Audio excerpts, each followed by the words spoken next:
கிறிஸ்துவுக்குள் பிரியமான சகோதர சகோதரிகளே, உங்கள் அனைவரையும் தினமொரு முத்துக்கள் நிகழ்ச்சியில் சந்திப்பதில் மிகுந்த மகிழ்ச்சி அடைகிறேன். உனக்கு எதிரான எந்த ஆயுதமும் வாய்க்காது. எண்ணிக்கை 23ஆம் அதிகாரம் 23ஆம் வசனம். யாக்கோபுக்கு எதிரான மந்திர மாயம் ஏதுமில்லை, இஸ்ராயேலுக்கு எதிரான குறிக்கூறல் ஏதுமில்லை. பிரியமானவர்களே, இஸ்ராயேல் மக்கள் எரிகோவுக்கு அருகிலுள்ள மோவாபிய சமவெளிகளில் பாளையம் இறங்கினார்கள். சிப்போர் மகன் பாலாக்கு இஸ்ராயேல் மக்களின் எண்ணிக்கையை முன்னிட்டு கலங்கினான்.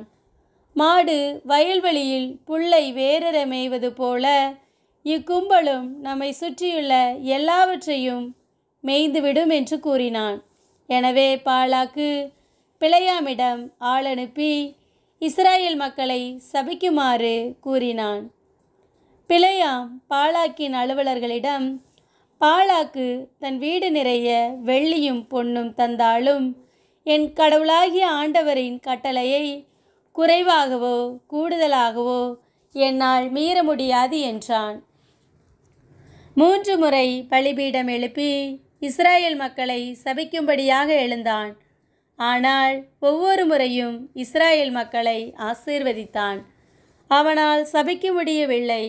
ஏனென்றால் இஸ்ராயேலை ஆசீர்வதிப்பதே ஆண்டவரின் விருப்பம். ஏனென்றால் யாக்கோபுக்கு விரோதமான மந்திரமாயம் ஏதுமில்லை, இஸ்ராயேலுக்கு எதிரான குறிக்கூறல் ஏதுமில்லை. அன்பானவர்களே, இன்று நம்முடைய வாழ்க்கையிலும் கூட நமக்கு விரோதமாக எத்தனையோ நபர்கள் எழும்பலாம். ஆனால் இறைவனின் சித்தமில்லாமல் ஒரு அணுவையும் அசைக்க இயலாது. எனவே எதை குறித்தும் கலங்க வேண்டாம். உங்களுக்கு விரோதமாக எழும்பும் எந்த ஆயுதமும் வாய்க்காதே போகும்.